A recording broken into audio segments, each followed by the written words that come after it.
and Square, where culture meets business.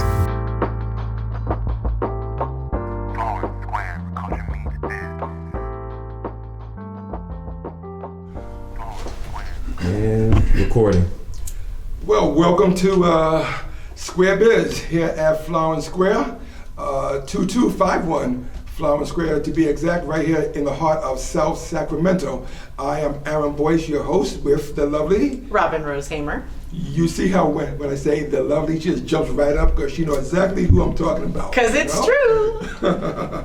So that's good. And this is our first podcast coming from Flower and Square. And I'll tell you, the audience, that we want to be interesting, we want to be entertaining. There'll be a joke here and there, but we want to be very, very informative. We want you, the viewer, to learn something as and when you listen to us. I'm very proud to tell you that I have with me as our guest some of the many, many vendors here at Flower and Square as we discuss the times, and the state of black economics here in, here in Sacramento, California.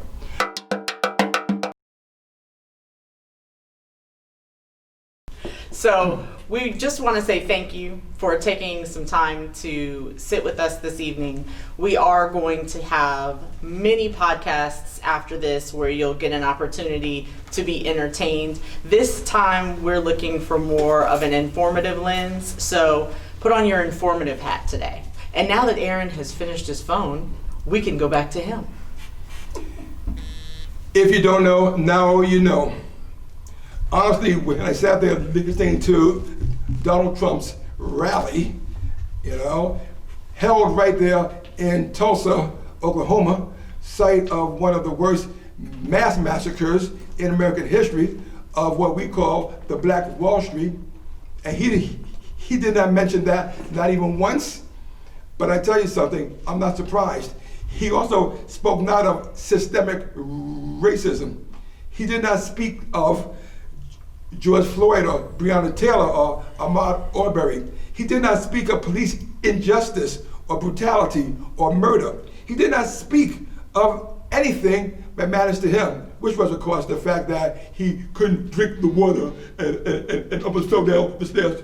Yeah, this is not my president. This is your president.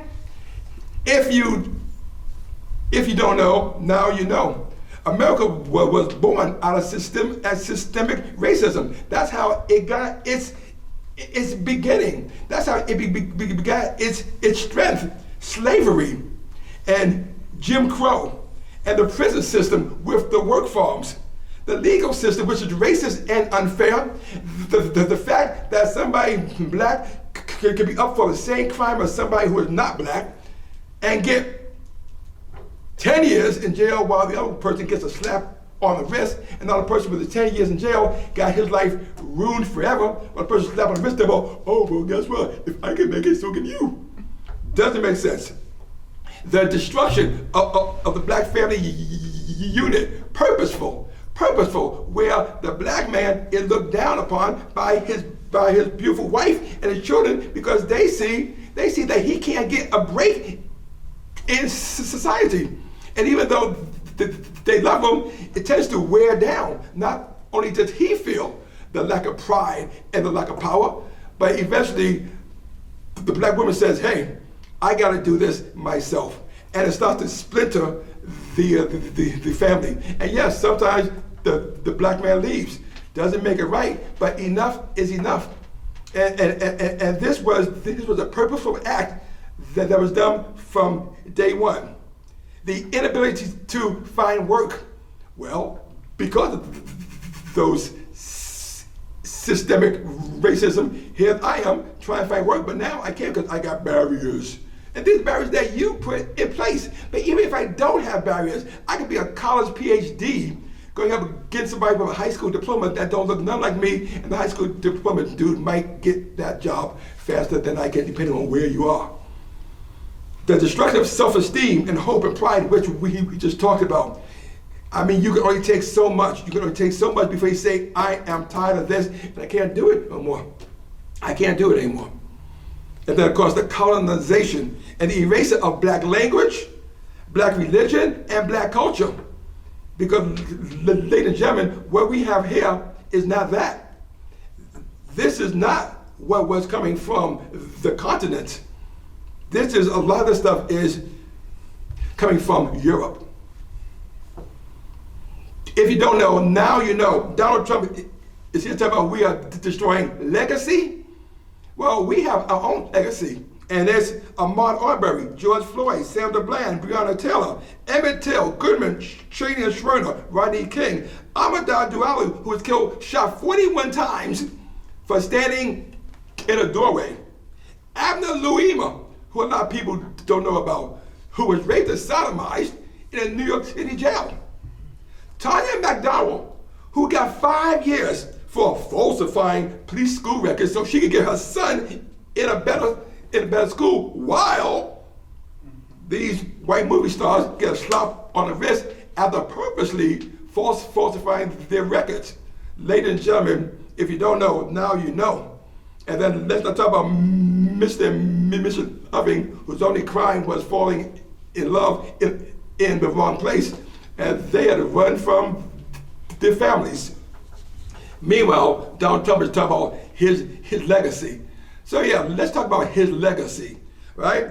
He had a grandfather who was cousin to the Heinz people. You know the Heinz, the ketchup people? Yeah. And his father was a successful real estate tycoon due to inheritance. His uncle was an engineer, inventor, and physicist. And the only reason why he became Einstein successful is because he got that money from them, of which he went to squander it and several times went bankrupt. And although, like you, I love the Kardashians, Kylie Jenner, who my kids put up as some kind of hero, oh, well, she's almost a billionaire, right? This is not no feel-good rags to riches story. This is indeed what we call white privilege. If you don't know, now you know. What's our legacy? What do we give to our kids? And that is what I'm talking about today. What do we give to our kids except coming into this country and having to survive, work twice as hard, 3 times as hard to get half as much? And again, there's lack of hope, and a lot of despair. But there are those who make it. There are those who persevere, and that is our legacy that I want to talk about. I want to talk about the black economics, people who are doing it in spite of all that. Because we can give up. We can say, you know, it's not working. I come from Brooklyn, New York. From any kind of hood that you want to know, I came from that hood. And through the grace of God and my mom, I went to school, got an education, got out. I remember coming back 20 years later. I'm thinking, wow, you know, I'm showing my family that, you know, my community. Well, look at this. And on the bench was this dude. Oh man, what's up, man? Like, what's going on? Why you on the bench? He never left it. And I thought that was a sad indictment of black economics.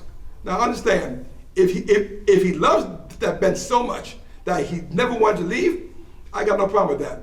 But if he didn't have the ability or the knowledge or the wherewithal to leave, well, that's just the killing of black America. And see, you talk about guns. No, you killed black America with, well, systemic racism. And just by the way, for those of you who talk about, oh well, that's history. I feel that if there are people who are still around who lived it, that ain't history. That's today. And yeah, there are still people around who remember the 60s, the 70s, even the 40s and the 50s. That's not history, that's reality. I remember talking with my Republican friends. Again, getting back to legacy. And they talk about how, oh, well, you know, my children, they go to this school and that school and the other school, and I'm so proud. How can that person talk about their legacy and then discount my legacy? How can that person talk about, oh, well, we need to get over it? That was a long time ago, we need to get over it. Well, if you don't get over your legacy, why do I need to get over mine? Simply because you don't want to hear it? Makes no sense to me. So I have a thought, because I don't want to be just a guy who's just complaining. In this podcast, I want to discuss what we can do. And so I put some things together.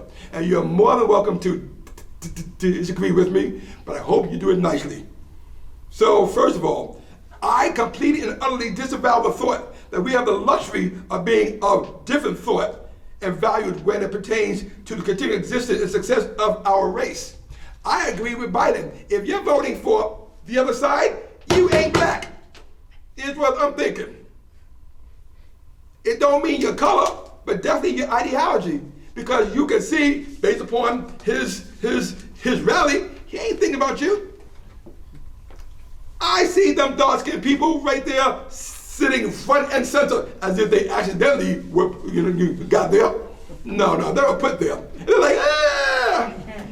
They weren't there early enough to get those seats. They got paid. Okay. And I'm thinking, no, totally some people who just don't understand. However, we must take responsibility for our situation. Otherwise, we become eternal victims. One thing that I know, one thing that has served me well, is that I know I don't have power over everything. That is so true. But whatever I do have power over, I'm going to take responsibility. And if something goes wrong in my life, I take responsibility to fix it. Other than that, I stay a victim, and I refuse to be anybody's victim. I refuse to be their victim, that is for sure. We must make white America see us at political rallies and town hall meetings and city councils, even when no one gets shot. Because when people get shot, then we're all there. We're all there, climbing over the desks and tables and stuff. We're all there. We're all mad. But how about just for the silly, not silly, but just the mundane issues? We're not seen there. And so if we're not seen, we lack that power. And then we must continue to vote, and more importantly, become the one that we can vote for. Because just voting, I remember before there was ever Barack Obama, it's like, who do you vote for? This one or that one? I don't care. Because either way, you knew you wasn't gonna, none good was gonna happen in the hood, either way. So we need to become the person that we want to vote for. It doesn't mean the color of your skin. We got too many people with our color that do not help anything in the community. So what we want to do is to uplift and raise our children to be more politically savvy with that education. And we must continue to organize our communities and push for changes. I love when people are standing there with little ballots with them about, do you want to sign? I start listening to them. I'm like, well, what you got there? When many people go, no, I'm too busy. I want to know what they got. And then if I like it, I'm gonna sign it. But we need to push our own agenda and have those things at all of the stores as well. We must educate our families and those who live in dire situations. Understand this, the hood is the hood and the hood, and it's about as square as this. And many people don't get out of that. They don't leave it. They don't leave it. And they have their own ideas of the outside world. And they've never seen the outside world except for on TV. They've never seen it because they never dared to venture that far. I'll tell you, I'm a little different. Born and raised in the hood, but my mom had me bust to the white community. So I got to learn and see and not fear them. not fear them. Understand a little bit about who they are. Max, he went to his Hajj, okay? And he learned about other white people. And he said so when he came back. He said, look here, don't think that I'm not the same revolutionary, because I am. Don't get it twisted. But I was able to see that not all white people are the devil. And I believe that. Just like Al Sharpton said, not all cops are bad. And I believe that as well. What I don't believe is Donald Trump going, it's a teeny amount. Yeah, if it's a teeny amount, somebody said they must travel a lot, because they sure do get around. And then last, we must share our resources, our time and money, and take advantage of it. Take advantage of it. Too often I see resources shared, but nobody's there to listen. So how powerful is that if you have it and no one is receiving it? So I'm going to leave you, at least this part, with something that I found. There's a wonderful artist named Her, H period, E period, R period, and she wrote, I think she wrote it, and performed a song called I Can't Breathe. Look it up on YouTube. It's pretty powerful. So, Robyn, that's what I got, and I hope I didn't scare you. Oh, Aaron, I've known you far too long for that to fear me. Okay. 20 years hasn't got us, then we're probably all right. All and right, I appreciate his side of the story. So I'm going to give you a moment for her side. Aaron asked the question when we started the Square Biz podcast, what is it that we are giving our kids? And I'll tell you what we can give them. We can give them pride in who we are. And a lot of that pride comes from his story. And let's talk about history for just a minute. History is written by he who has the pen. So we have to teach our children to have the pen. Because if you got the mic, you can tell the story. So it's super important that we give them not only what actually happened, but also the power to create the next version. Additionally, we can give them pride. If we are prideful, full of pride, then we will act as such. And many times we are sad, depressed, downtrodden, and that's what we're acting out. So we have to be full of pride so we can have that spirit around us. We can also give them a spirit of hard work. Work ethic is taught. It is something we absolutely must give our children. So when they say, but I just want to play PlayStation for 5 more minutes, absolutely not. It's time to wash the dishes. It's time to make your bed. It's time to contribute to this household.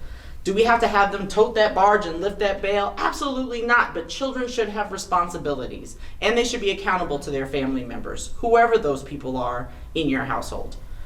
What else we can give our children is how to take advantage of connections. Aaron talked about the fact that there are often times that moments go squandered because we don't show up. Well, we gotta take off those pajama bottoms, take a shower, comb our hair, and get out of the house sometimes, because the whole entire world is not happening behind the screen of your television. Sometimes you gotta get out there, go to the African marketplace, talk to a few people, and find out what's available for you.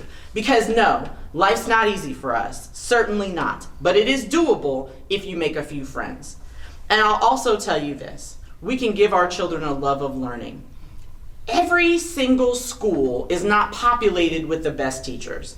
Every single school is not populated with the most up-to-date books, but that information is available and far more readily now than ever before. So if we teach our children to go out and look for the information that they need instead of just asking them to ask the Google, that's what my mom calls it, the Google.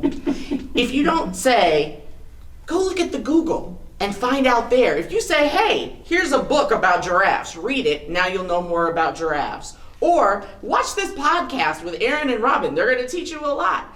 Teach them how to be seekers of information, and they will always have that gift. So that way, when their supervisor gives them a project to work on, they won't try and ask the Google and end up on Wikipedia and do the thing wrong. We want them to have a diverse set of knowledge, not just a very specific, tiny set of skills, but be like that man in that movie Taken, and he said, I got a special set of skills. Everybody should have a special set of skills. So you'll want them to make sure that they're cultivating that from a very early age. So turn off the TV, and I know it's hard now. It's hard to be the teacher and the worker and the head house cleaner and the person who's supposed to manage all the projects and the people who set up the set and the people who take down the window dressings. It's hard to be all of the things. But what you can do right now is invest in a library card. Invest in the opportunity to go beyond what's on Google and actually start doing some investigative searches. There are some wonderful things right now available because of the coronavirus, and Aaron and I are going to talk lots about that in just a minute, the pandemic. But you can go on and do museum tours. You should know what's in museums. We all need to know what's in museums because there are some things that your children are going to learn about in school that you're going to want to know about first. So when your sixth grader is being told to make a mission project, you should know how those missions came to be in the state of California. Because we shouldn't just assume that folks came in, set them up, and everything was fine. Because we know for a fact that's not true. There are lots of Native peoples who were in this country before most of the Europeans arrived that were done as wrong as any of us were. And we have an affinity with them. But one of the things that the man is excellent at is divide and conquer. So it's very simple to separate Native people's issues from Black people's issues and make it seem like we should all be fighting for the same scraps, when in fact all of it belongs to us anyway. So it's very important to give our children all of these things: pride, a work ethic, love of learning, helping them to understand it's fine to sit on the bench if you own the bench, but make sure you have a little knowledge about how to get that to be that owner. That was it? That's it. That was good. Well, you know, I gotta sprinkle it. Okay. We're gonna be here a long time. We gotta sprinkle it. No, that was very good. And in fact, you mentioned museums, so I wanted to make sure that people knew that right here in Flower Square, 2251 Flower Road, we have a Sojourner Truth Museum, which absolutely is one of the premier museums in Sacramento. In fact, if you were to type up Black Museum or African American Museum, Sacramento, this one pops up. This one pops up. And for those of you who haven't been, please go. For those of you who have been, understand that we're very excited that in the next 6 months or so, the museum that you see now won't be the museum that you see then. It's going to be at least double the size with a lot more art, a lot more artifacts, and a lot more love. So and they can visit now, Aaron, right? They can visit now, yes. If you wear your mask. Wear the mask, yes. Yes, I do have mine. Social distancing is good, but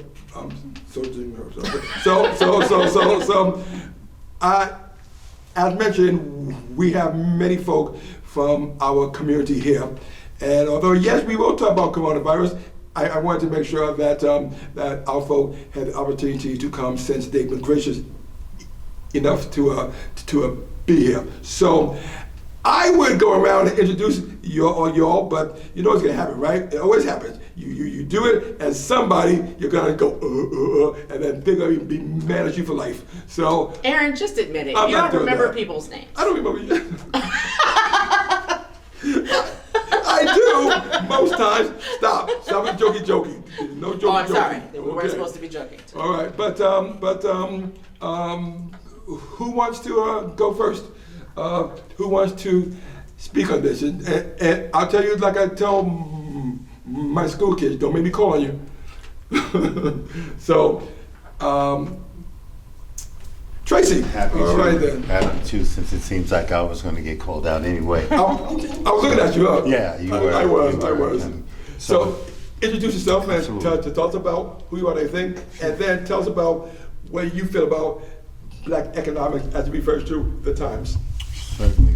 So a little bit about myself. My name is Tracy Shaw.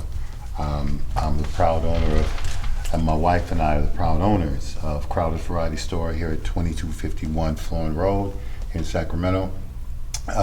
We also both have full-time jobs. I've been working in the IT space for a long time.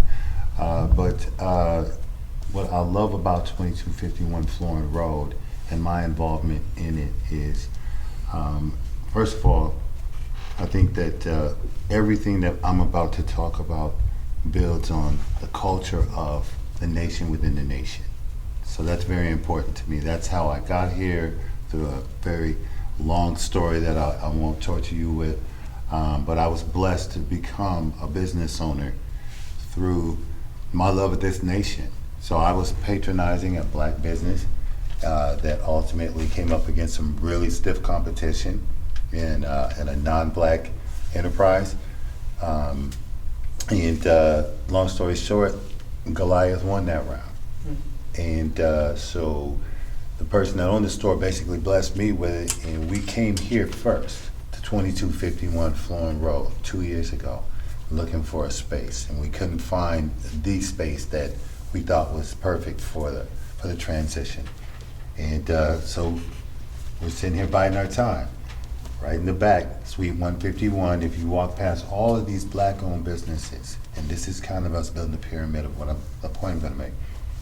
One of the things that is important to me, and I think it's important to black economics, is when you come here, you define what that looks like.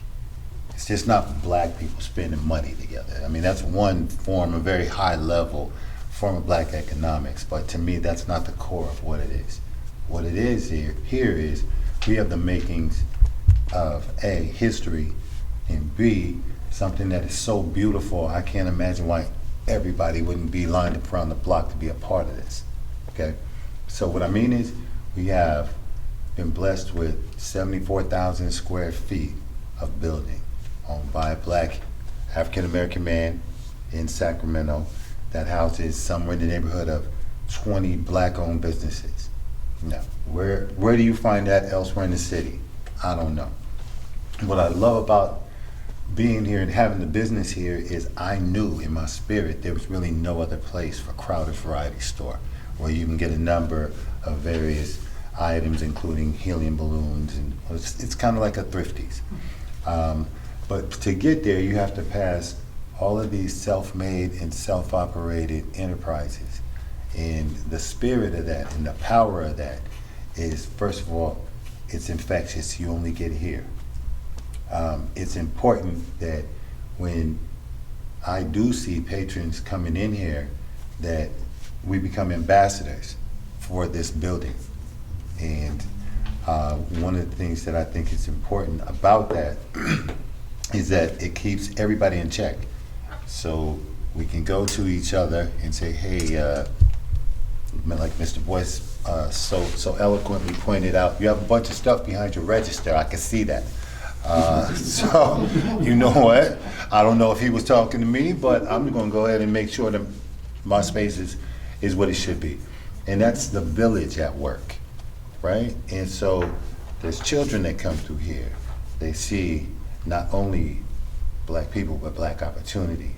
And we've created black opportunity for some of the children that have come through here, and other speakers were party to that.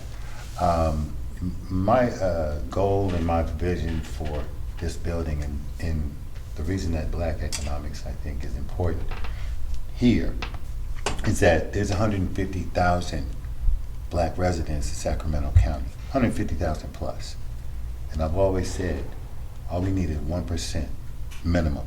That's 1,500 loyal black buyers to come through this building a month, spending $10. That's 15 grand a month, minimum. And that's not a lot of money economically. You know, only a few businesses can really survive off of that. But most of these businesses here currently can pay their rent, maybe even afford to hire somebody part-time, and we have to shop our way there. So my goal is to have and to market to the point that we have 1,500 minimum loyal African-American buyers coming through and spending a minimum of $10, right, every month. And I think if we do that, therein lies the power of the black dollar working together. And it's, you know, it's not a social experiment. I think that this has already been proven. The numbers work. the math works out. And I think that this is the epicenter of that could propagate out to the rest of the city, state, country. So I'm sure somewhere in there, I hope I answered some of the questions that you had, Aaron, but that's my piece, that's my thought. And so what I love about Crowder's Variety Store, which is Tracy's business, Tracy and his wife, is that here in Flower Square, if you need a spatula or a roll of paper, or if you're thirsty, or if you need a snack, or maybe you hurt yourself and you need a Band-Aid, you're likely to find that at his location. I mean, he has stuff there that I don't even know what it is and what it's supposed to be used for, but I bought it. No, but it's nice to know that if I needed it, that it's there. Flower Square has 85% black-owned businesses, not just retail, but nonprofit and service businesses as well.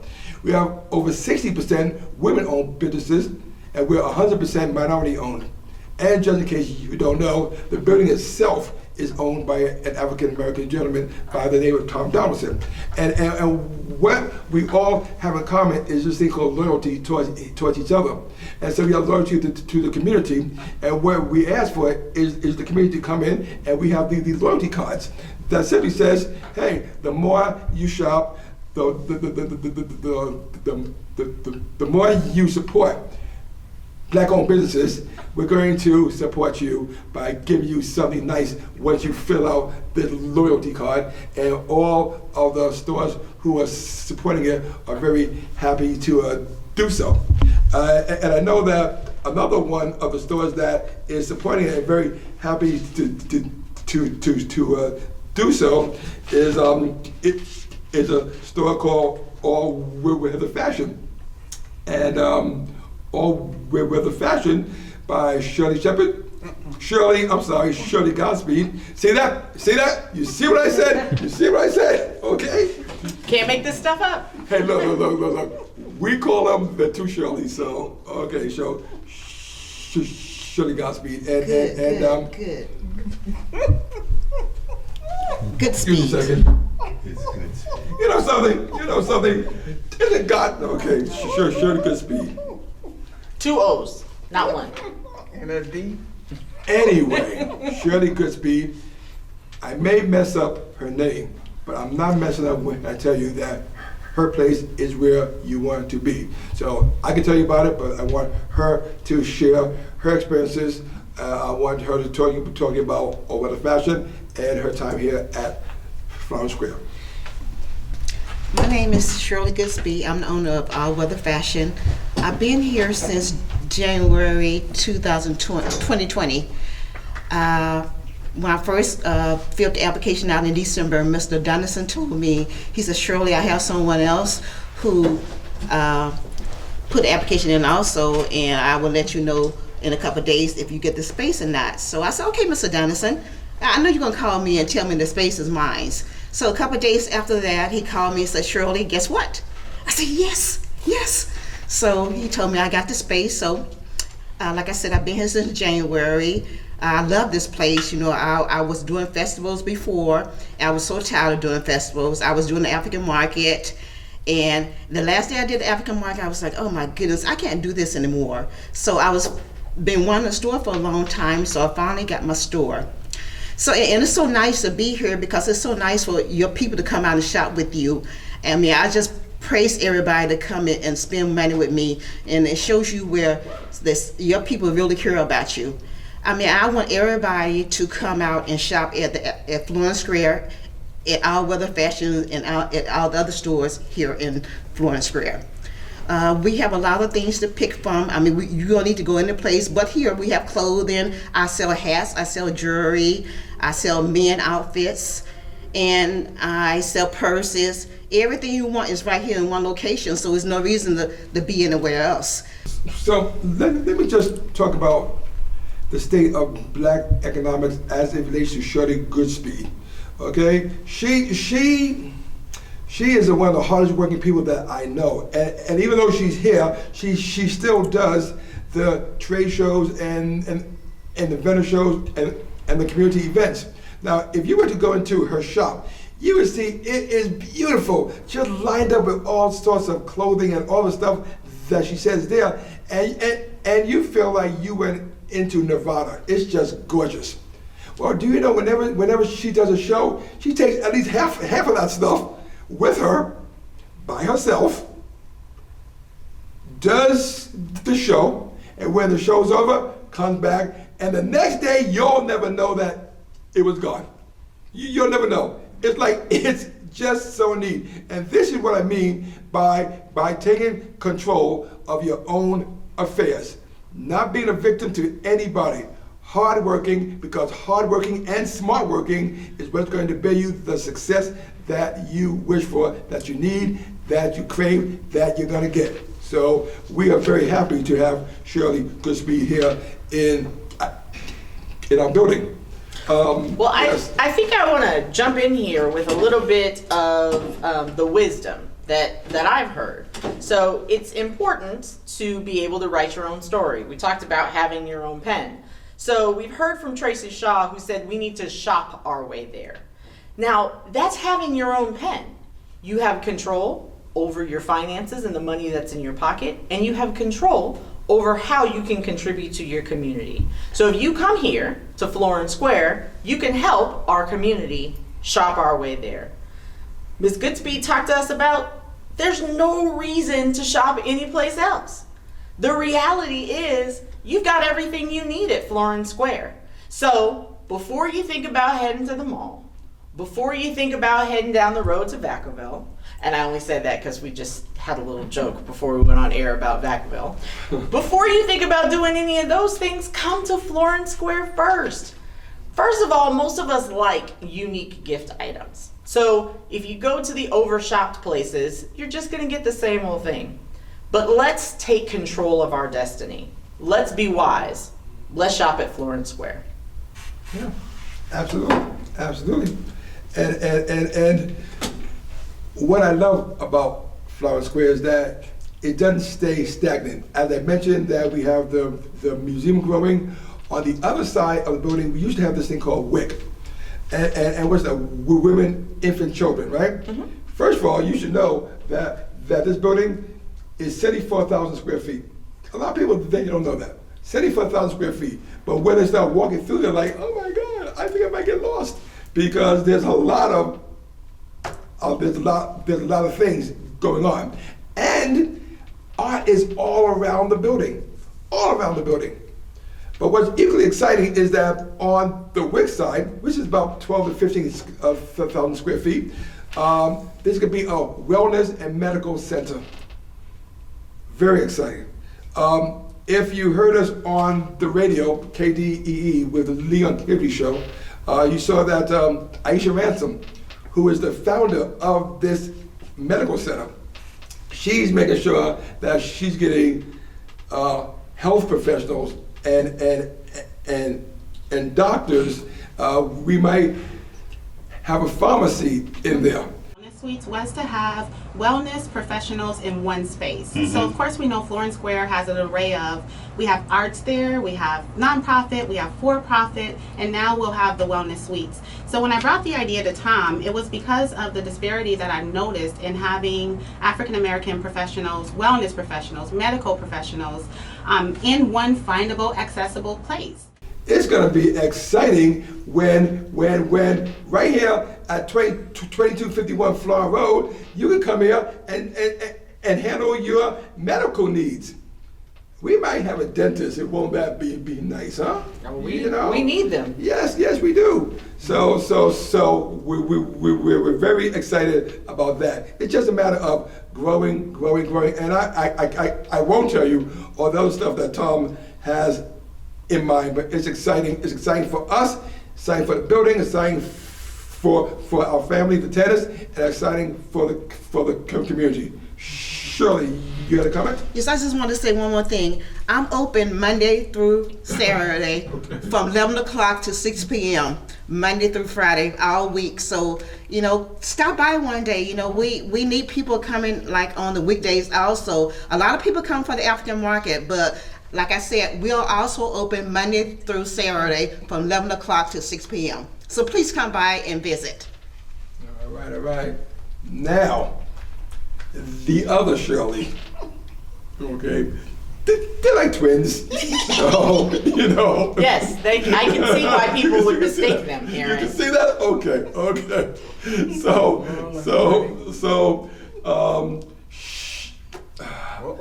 Yeah, I'm not, but go over there because that will be Shirley Shepherd, and she has a very unique place of business. I love it. In fact, every time I walk in, it draws me in because of the scent of it. It just draws you in because it's so warm and inviting. All right, it's Shirley. And hello, and my name is Shirley Shepherd. I own Shirley Sugar and Spice.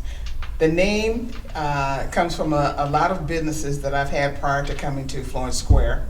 It involved cooking. I've been here for going on 3 years. I was with the African market for 4 years before moving into a space, which was a leap of faith. I started out with a partner, and the partner decided that it wasn't advantageous for her to continue, and she got out the suite about last November. So I decided to try it and keep it for myself, and I've been successful thus far. What I do is, like Aaron said, it's pretty much apothecary, aromatherapy. I sell incense that I dip myself. I make the aromas up. I sell also perfume oils for men and women. I also sell essential oils. You can buy them by themselves, or I also use products, make products that involve the essential oils for hair, beard cream, there's hand cream. I have also muscle relaxers and hair oils. So those are just some of the things. And then I like to carry novelty things for oil burning for your home, for aromatherapy for your home. Waxes also for aromatherapy, and the other little items that for decorative. I do pillows. I make my own pillows, and I sell them for home decor. So it is a wonderful atmosphere in here. It is hard sometimes to stay encouraged because of the lack of enthusiasm that we have for customers to come in during the week. We know that everyone's not coming to shop, but we want you to at least come in and look to see what we have, because you may want to come back at a later time. We pride ourselves on being unique with our products. And if there's something that you would want for us to carry, all we do is that you ask, because we want your participation as a customer. So, Black economics. My beef is I search out Black businesses no matter where I go. Restaurants or whatever. I am not impressed with others that cook our food. I'm not impressed with those that sell our clothes, especially when we become consumers and we're never the owners. Mr. Donaldson here has given us a chance to own our own building, our own suites at a reasonable, affordable price. And I'm forever grateful for that, because our children, she spoke about our children. If we're never successful at anything, why would you want to do that? So in other words, our children are always going to be drawn to having a job, which is okay for some, but there's some that may want to be an entrepreneur. But if you don't see anybody successful, you're not going that route, because you need to eat. So my thing is, at Florence Square, it is a wonderful atmosphere, especially on the 1st and the 15th when they have the African market. But and also during the week we are open. And you know what? And I know the negativity and all that and other, and I've also been guilty too, to try to stay encouraged to come in. But it's hard sometimes to come in day after day and there's nobody ever comes in. And you're thinking, what am I'm wasting time. Maybe I should be doing something else. So we just want to encourage everyone. We always marvel at other races having things, and oh, it's so beautiful in there. We can have the same thing. Matter of fact, we used to. Before segregation, we had successful businesses because we couldn't shop anywhere else. But that was where we were happy to go, and we supported everything. Hotels, everything. Black Wall Street was not because they had a choice. They didn't have a choice, but they made the best of it, and look how wealthy they all became. We can have that today. So I think today we need to, it's time to strike the iron while it's hot. This is time for people to get involved and get their business started. It's time for Black people to come around and, not only just not a one-time thing to come by here, but we want you to come on a continual basis. And like I said, if we don't have anything that you want, tell us. We'll be glad to get it. And my suite is 150. I'm here usually from Tuesday to Saturday, 11 to 6. Although during COVID, it's going to probably be like 1 to 5 for COVID until we get out of this pandemic. So that's just what I have to say. I've leased places before that commercial leases. You won't get a better deal than Mr. Donaldson has given us. I can't say that enough. There's triple net. Most of the time, your credit, there'll be some barriers. So there'll be people that can't get it. So he is willing to give you a chance if you pay the rent. So let me just say that Shirley is like my auntie back in New York. Your auntie whose name you can't remember? I'm going to ignore that and I'm just talking to you, okay? but no. I had the aunt in New York that I loved going to her house because What's her name? She was always so inviting. What's her name? It doesn't matter, okay? It doesn't matter, okay? But the point is that when I go into Shirley's place of business, Sugar and Spice, that's what you're gonna get. You're gonna get some sugar and you're gonna get some spice. I mean, really, because I go there to talk. I do. I go there to talk, and she and I have great conversations, and then I look on the wall and I go, oh, what's that? Next thing you know, I went and bought it because it's that kind of place, So, so you're taking down a lot of notes and stuff. You got anything interesting that you wrote? Absolutely. Sister Shirley had a lot to give to me. Okay. And I have to tell you that I can really appreciate that she said that we pride ourselves on being unique. And if that is not the definition of Blackness, we pride ourselves on being unique. And so I appreciate that. And if I knew somebody in charge here at Florence Square, I would tell them that they should use that for a tagline. I wonder if I could find someone who's in charge. No. Okay. All right. No. And I always love a little bit of humor. And I have to tell you that Miss Shirley gave us, you need to eat. So, one thing that should tell you is this is a woman who knows all about the things that you need for your senses. So, I would make it a priority, because I'm making it a priority, to get on down to Sugar and Spice and also All Weather Fashion, and to make sure that I'm making my $10+ a month work here at Florence Square. We love that. So without looking at your notes, which Shirley is which? Come on. This is double S, and this is Shirley that's good and also like God. Oh, be quiet. It's the younger mind. It's the younger mind. Yes, it is. So one thing that we spoke about ever fleetingly was the COVID-19, the coronavirus, and yeah, it put a hit on all of us, not just here at Florence Square, but Sacramento, California, United States, the world. And one of my children was saying, there's never been, and she's a youngster, there's never been anything that has affected the world so much. Not even World War I and II has affected the world in such a way that this coronavirus has. It's interesting that some people say, oh, well, we don't need masks, and so we're going to just go around and talk to each other. Well, we had a wonderful person here at this building who passed due to coronavirus. So we know how deadly it is. And I'm not saying I'm not saying to be a slave to your fear, but tie your camel, which means you got your camel, you believe in God, God's going to protect you, but you still tie the camel. So because you got to do what you got to do to keep yourself safe. Can I talk some statistics real quick? Sure. Okay, so I pulled up some numbers. As of 5 hours ago, this is what CNBC is reporting.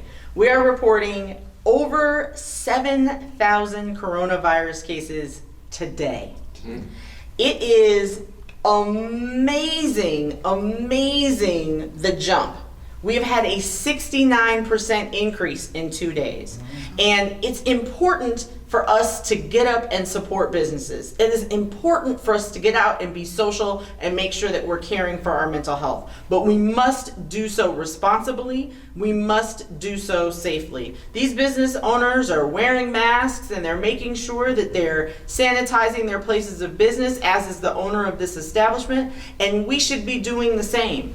If you are not running out of soap, then you're not doing it right. We have to be washing our hands. That is the number one way that we can prevent the spread of coronavirus. But the next thing is you have to social distance. So you can go see your auntie whose name you remember or not. But just make sure you wear a mask to protect her and yourself.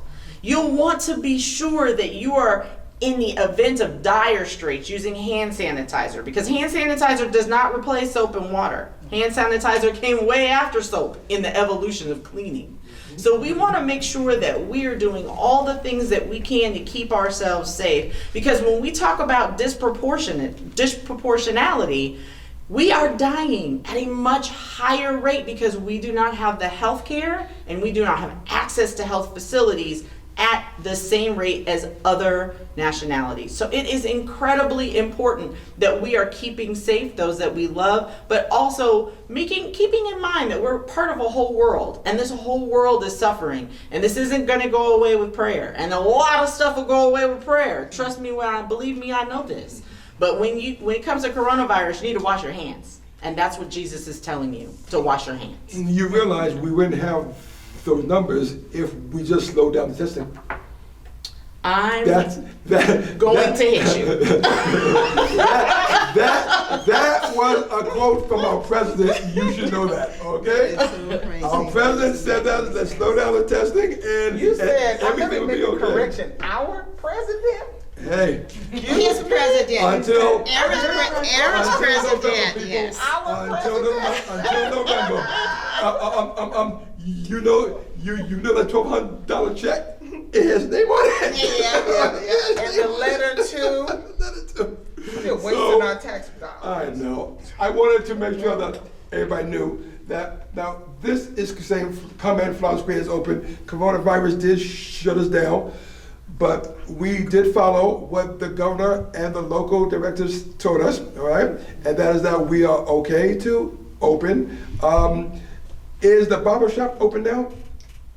I don't think the barber Okay. I think opened up another shop somewhere. Okay. So the barber shop, and we have an esthetician.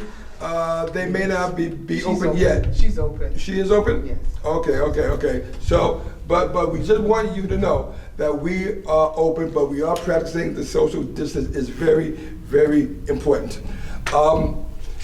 So things come in full circle, and as much as we talk about the coronavirus, isn't it something that some fool would put his knee on somebody's neck for 8.45 minutes and kill him, right? And start a worldwide movement.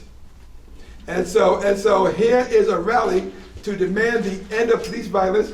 Remembrance of those killed by police violence. It's at the California Capitol at 11:30 a.m. July 1st. Now understand, we are not promoting this, but we are supporting it. And so we want you to know that this is July 1st at the California Capitol. All right? And it's very important when you go out and protest and use your constitutional right to discuss discuss with the world how you feel about what's happening, that you still can be safe. Because not as many cases as you think would be attributed to protesting, but there are some. So wear a mask, wear a bandana, making sure that when you're not able to social distance, you are keeping any possible germs to yourself. So Robynne, I want to thank you for coming back and doing this. You're All right? welcome, Aaron.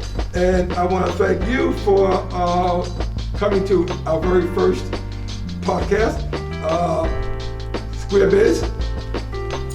We invite you to come, and we'll let you know when it's going to be to sit in these chairs and talk with us as well. 2251 Flower Road, right here in the heart of Sacramento.